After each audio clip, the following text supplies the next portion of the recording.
You ever been so deep in the woods that silence feels wrong? Not peaceful, wrong. That's how this started. I thought I wanted solitude. I thought I knew the forest. But Monongahela knew me better. I've been hiking solo for 6 years. Off-grid trails, unmarked paths. Just me and the trees. That's always been my thing. Last October, I took a trip from Virginia into the Monongahela National Forest in West Virginia. My plan was simple. Disappear into the wilderness for the weekend. No trails, no cell signal, just fog, cold air, and the sound of my own boots crunching fallen leaves. That was the last time hiking felt like an escape. About 4 hours in, I hit a gorge. Not a canyon, but deep enough to break every bone if you slipped. 40 feet down, jagged rock and a stream that sounded like it was whispering secrets. Only one way across, a giant fallen oak, smoothed by time and footsteps, wedged at an angle like some half-forgotten bridge. I tested it, solid enough. I crossed slowly, heart racing. The adrenaline hit just as my boots landed on the far bank. I turned to admire the view. That's when I heard the thunk, rhythmic, heavy, behind me. And that's when I saw him, 10 feet away, back on the side I'd just crossed from. A man. 50s, maybe older. Ragged camo jacket, worn jeans. The kind of beard you'd expect from someone who hasn't seen civilization in years. He held a full-sized axe, and he was swinging it into the base of the tree I had just walked across. I shouted, asked him what the hell he was doing. No response. Just thunk, thunk, thunk. And then the tree shifted. He knew. He knew I'd used that log. He was stranding me, trapping me. I yelled louder. Threats, insults, nonsense, and anything to break his rhythm. Finally, I shouted, "I need to get back."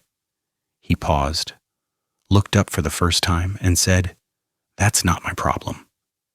So calm, so casual, like he was giving me the weather report. Then he stopped swinging, set the axe down, walked to the edge of the gorge. I saw his eyes, hollow, sunken, surrounded by skin that looked bruised and bruiseless at the same time. And he said something I still hear in my sleep. "I know these woods better than you do." And just like that, he picked up the axe, turned, and vanished into the trees. And I stood there, alone, with a bridge that now groaned with each gust of wind. No way I was crossing that tree again. And no cell signal, of course.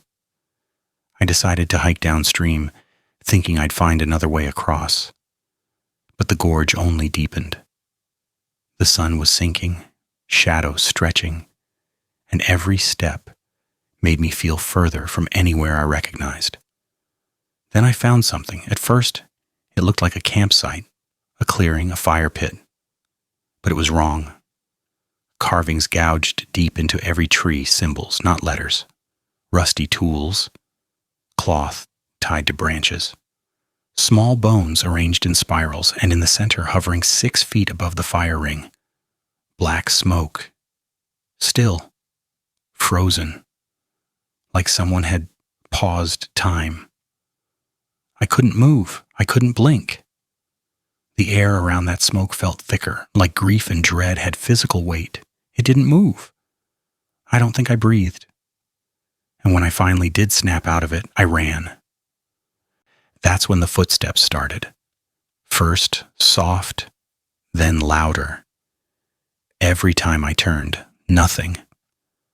But I wasn't alone. Then I saw him. A man, ducking behind a tree. Then another and another. They weren't following. They were fanning out, hurting me. One held a pipe. One had something worse, something homemade, sharp. I ran. They screamed. Wordless, guttural, inhuman. The gorge was still beside me, and just when I thought I couldn't go further, there it was. Another fallen tree, narrow, splintered, but my only hope.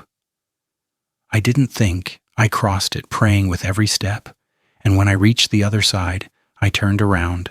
3 of them stood there, identical to the first man. Same camo, same beard, same eyes. One stepped forward, gripped the tree, then stepped back. And one of them said, "You got lucky. Leave." That's all I needed. I ran until my lungs burned, and the shadows swallowed my fear. Somehow I found the trailhead. Somehow I made it back to my car. I told the ranger what I could. No one followed up. No one could. No service. No evidence. And let's be honest, who'd believe it? But I know what I saw. I know that man knew exactly what would happen. I think they'd done this before. Months later, I tried again. New trail, different forest, still brought the fear with me, and I think that's what haunts me most. I didn't just survive something out there. I lost something. The woods don't feel the same. They don't feel like home anymore. Before you head off into the woods of YouTube, if you made it this far, I dare you to hit like, just to prove you would have survived this hike. And if you've ever seen something in the forest that made your skin crawl, drop a comment and tell us what happened. We're building a library of the strangest encounters, teaches, and your story might be next. Hit subscribe if you want more real horror. Not the movie stuff, but the kind of stories that feel too close to home. Because here on Spooklorks, we don't tell ghost stories. We tell the truth you wish was fake.